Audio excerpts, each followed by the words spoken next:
브라이언 목사님과 함께하는 오늘의 큐티입니다. 7월 31일 오늘의 말씀은 이사야 15장입니다.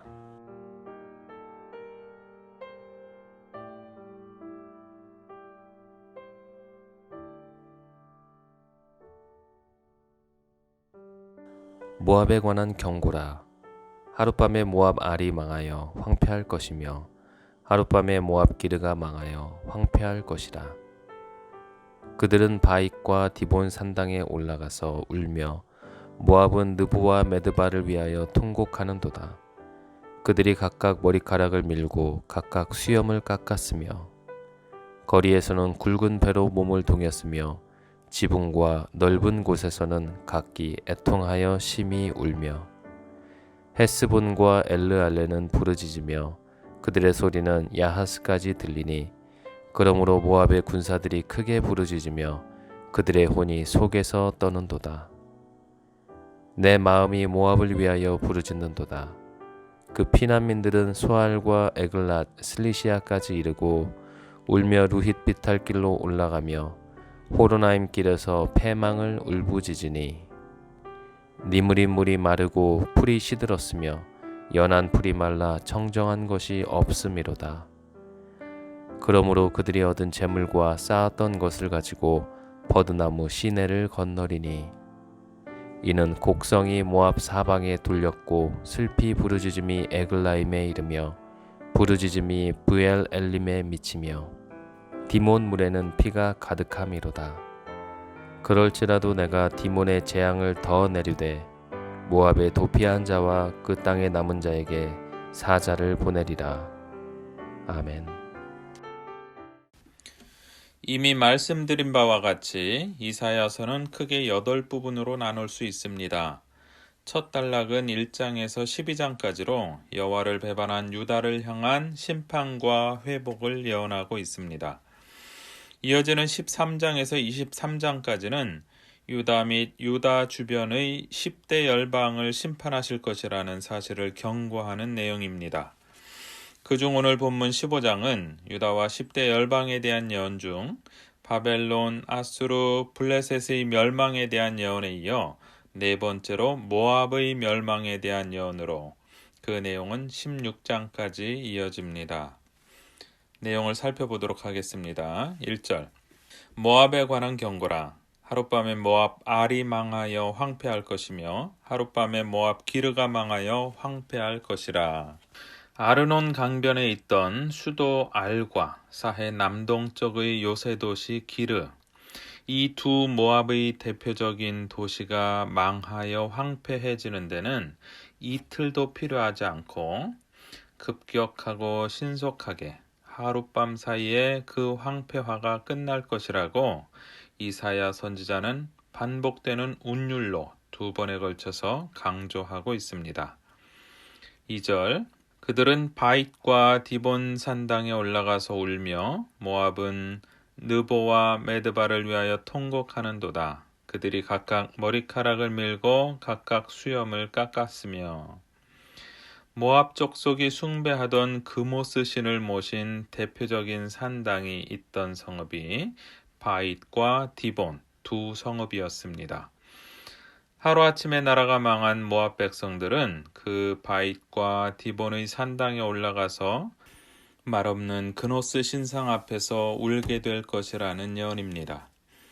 모압 백성들은 모세가 가나안 평원을 바라보며 숨을 거두었던 높고 험한 요새이자 쉽게 함락될 수 없을 것만 같던 느보와 북이스라엘과 모압 사이에 있던 전략적 요충지 에드바의 파괴를 보며 주저앉아 통곡할 것이라는 예언입니다.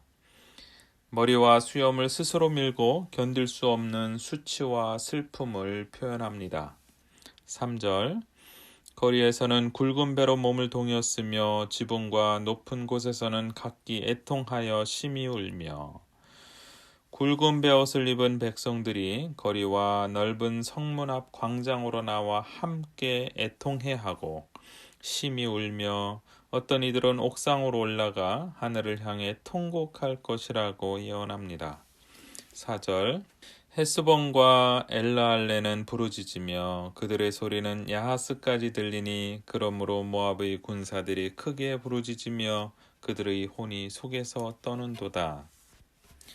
헤스본은 요단강 하류 동편 25km 지점에 위치한 해발 895m의 성읍으로 요단 평원이 내려다 보이는 군사적 요충지였고, 엘라알레는 그 헤스본 바로 동쪽 2km 지점에 위치한 성읍으로 르우벤 지파로부터 모압이 정복한 도시였습니다.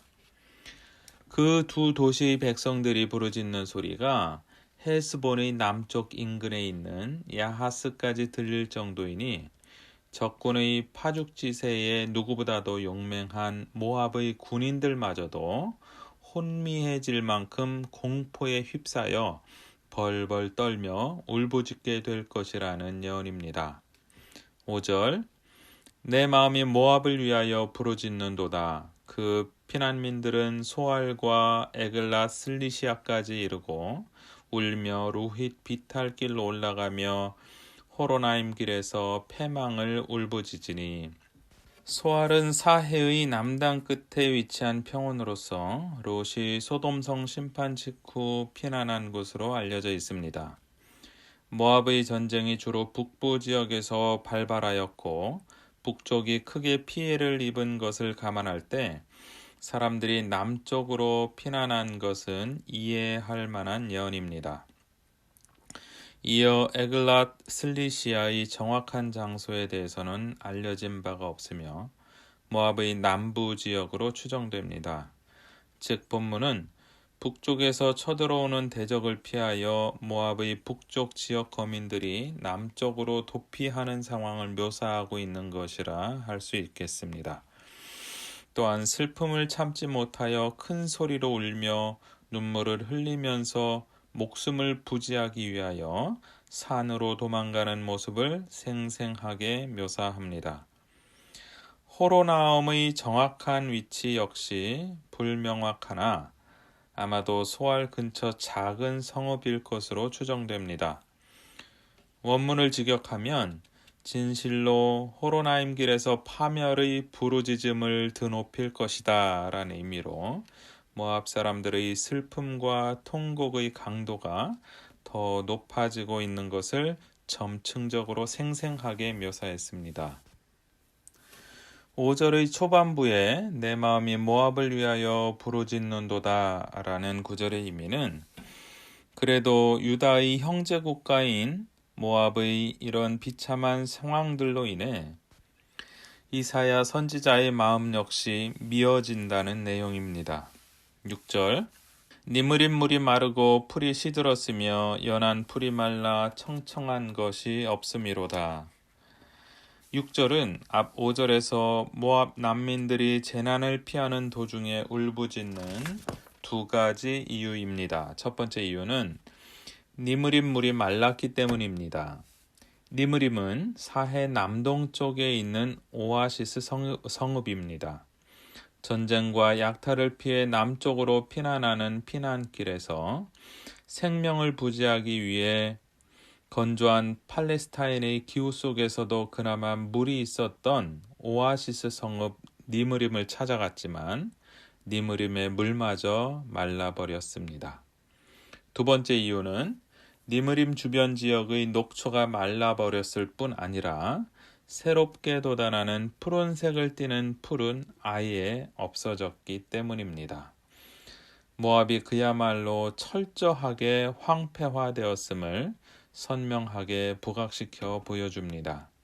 7절 그러므로 그들이 얻은 재물과 쌓았던 것을 가지고 버드나무 시내를 건너리니, 본문에 언급된 버드나무 시내의 확실한 위치는 확인된 바 없습니다. 다만 근처에 버드나무들이 자라고 있었기 때문에 붙여진 이름으로 추정할 수 있으며 아마 이곳은 세일강의 북쪽 지류로서 남쪽 에돔과 국경선을 형성하고 있었던 것으로 보입니다.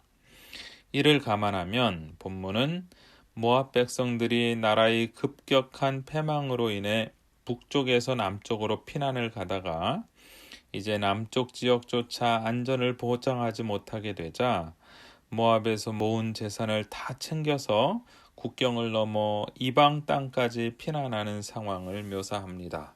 8절 이는 곡성이 모압 사방에 둘렸고 슬피 부르짖음이 에글라임에 이르며 부르짖음이 브엘엘림에 미치며. 에글라임은 두 개의 연못이라는 의미를 지닌 지역으로서 구약 성경에서 본절에만 유일하게 나타납니다. 이곳은 모압의 최남단 경계 부근에 있던 작은 성읍으로 추정됩니다.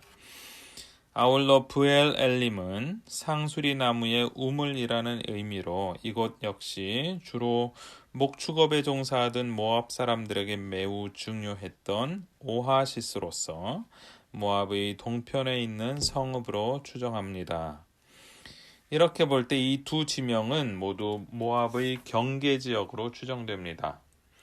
전 모압의 패망으로 인한 슬피 부르짖는 통곡 소리가 적군의 공격로인 북쪽에서 멀리 떨어진 최남단 지역과 동쪽 국경 끝 지역까지 이르렀다는 것은 모압의 패망이 얼마나 철저할지, 모압 주민들의 고통이 얼마나 클지를 설명하는 표현입니다.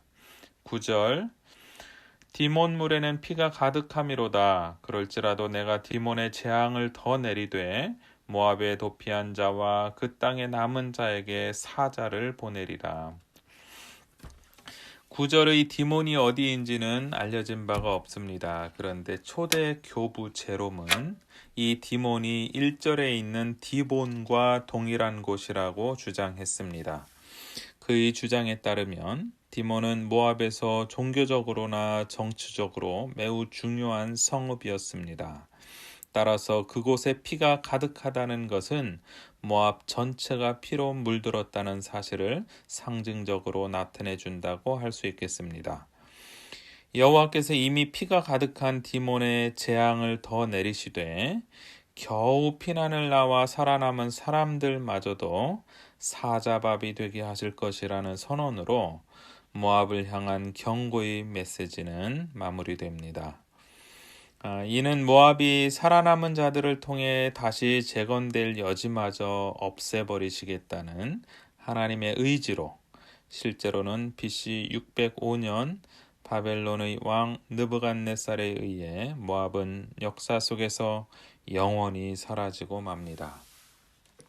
사랑하는 성도 여러분, 모압과 암몬은 아브라함의 조카 롯의 자손으로 이스라엘의 형제 국가였습니다. 그러나 모압은 이스라엘이 애굽을 나와 광야길에 있을 때에 그들의 가는 길을 방해하는 등 이스라엘과는 주로 적대적 관계로 지내고 하나님을 떠나 살았습니다. 그래서 하나님은 신명기 23장 3절에 모압과 암몬 자손을 영원히 이스라엘의 총회에 들어오지 못하게 하셨습니다. 사사시대에는 이스라엘 자손이 그곳으로 피난을 가기도 하고 그곳 사람이 이스라엘 백성으로 귀화하기도 하는 등 교류도 있었지만 다윗 왕 때 모압은 다윗과의 전쟁에서 패하여 유다의 조공을 바치는 속국이 되어 섬기다가 북이스라엘 왕 아합의 사후 여호람 통치 때에 이스라엘로부터 독립하여 계속 이스라엘과 대적하였습니다. 이러한 모압에 대하여 하나님께서 심판을 선언하신 까닭은 모압이 형제 나라라 할 수 있는 남유다에 대하여 적대적 행동을 취하고 온갖 잔악 행위를 일삼으며 하나님을 떠나 살았기 때문입니다. 그런 모압이 이사야의 예언대로 포악한 나라에게 하루아침에 나라를 빼앗기고 나라가 망하자 모압 사람들은 모압 국가의 수호신이었던 그모스 신의 신당이 모셔져 있는 바잇과 디본의 산당으로 달려올라가 울었습니다. 아마도 그들의 절박한 상황을 토로하며 풍전등화와 같은 모압을 구해달라고 기도했을 수도 있고 어쩌면 자신들이 그동안 섬겨왔던 그모스 신의 무능함을 원망하며 울었을 수도 있습니다. 그러나 그모스 신상은 말이 없었습니다. 그들을 그 위기에서 구해주지도 못했습니다. 오늘 본문에서 우리가 찾을 수 있는 모압의 실수는 크게 세 가지입니다. 첫 번째는 그들이 천하 우주 만물을 창조하시고 사람의 흥망성쇠를 주관하시는 역사의 주권자이신 하나님을 떠난 것입니다. 두 번째로 모압은 하나님의 인류 구원을 향한 역사를 회방하고 하나님 아닌 다른 우상에게 마음을 주고 의지한 것입니다. 성경은 이를 영적인 간음이라 표현합니다. 마지막으로 모압은 그 길을 돌이키지 않으면 심판이 있을 것이라는 공의의 하나님의 준엄한 심판의 경고를 듣지 않았습니다. 오늘 본문 15장 모압을 향한 심판 예언은 1절에 모압에 관한 경고라라는 말로 시작됩니다. 경고란 우리말 국어사전에 조심하거나 삼가도록 미리 주의를 줌으로 그 뜻이 나와 있습니다. 그래서 경고라는 말에는 경고가 주어졌음에도 조심하지 않고 삼가지 않고 경고를 준 자의 뜻을 따르지 않으면 후에 큰 재앙이 뒤따른다는 의미도 함께 포함되어 있다고 할 수 있습니다. 모압이 이사야 선지자를 통해 선포되는 하나님의 준엄한 경고의 메시지를 듣고 그들이 만약에 그노스 신이 아닌 그들이 떠났던 하나님께로 돌아와 회개하고 하나님을 찾았다면 어땠을까요? 요나의 선포를 듣고 회개한 니느웨를 구원하신 하나님께서 모압인인들 구원하지 못할 이유가 어디에 있었겠습니까? 그러나 모압은 끝내 하나님 앞으로 돌아오지 않았습니다. 그들이 행하던 악한 길, 여호와 이외의 다른 허망한 것들을 의지하며 마음을 주는 영적 간음에서 돌이켜 회개하지 않았습니다. 온 나라가 떠나가라 통곡을 하며 울기는 울었어도 그들이 흘린 눈물은 회개의 눈물이 아니라 단순한 원망과 절망의 눈물이었습니다. 그래서 그 길의 끝은 예언대로 완전한 파멸이었습니다. 사랑하는 성도 여러분, 하나님은 당신의 사랑하시는 자녀들에게 크고 작은 경고를 주실 수 있습니다. 언제일까요?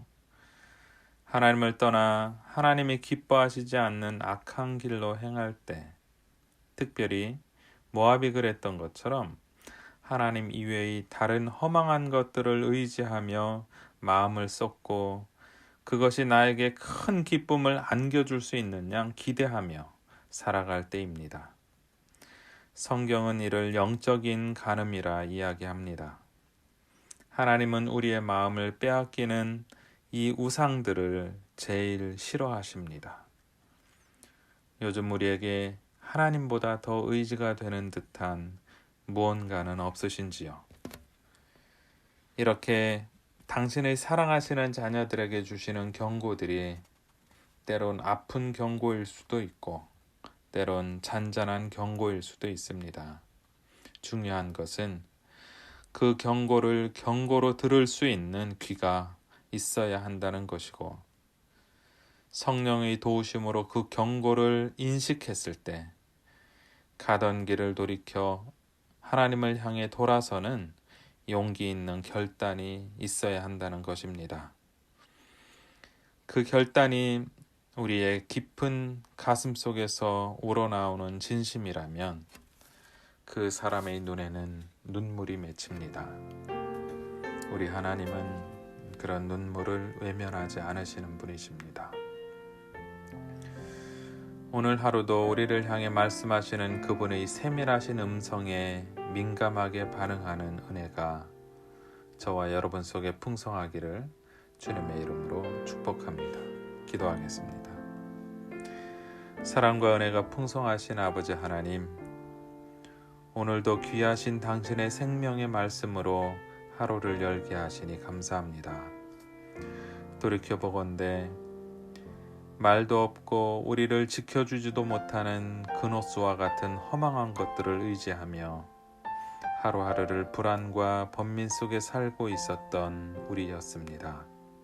그러나 이해할 수 없는 주의 은혜로 우리를 불러주시고 자녀 삼아주시고 주의 거룩한 백성으로 인쳐주신 당신의 은혜를 새삼 감사하는 아침입니다.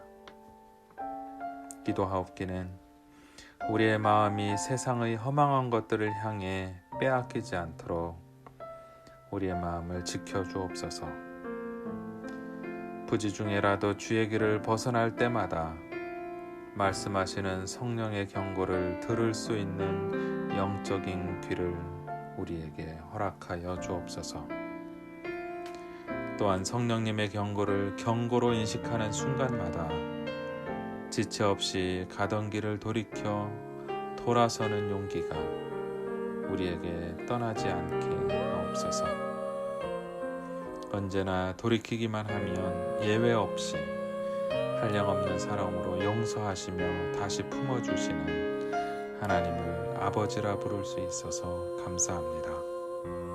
오늘 하루도 그런 아버지와 동행하는 하루가 되기를 소망합니다. 예수님의 이름으로 기도합니다.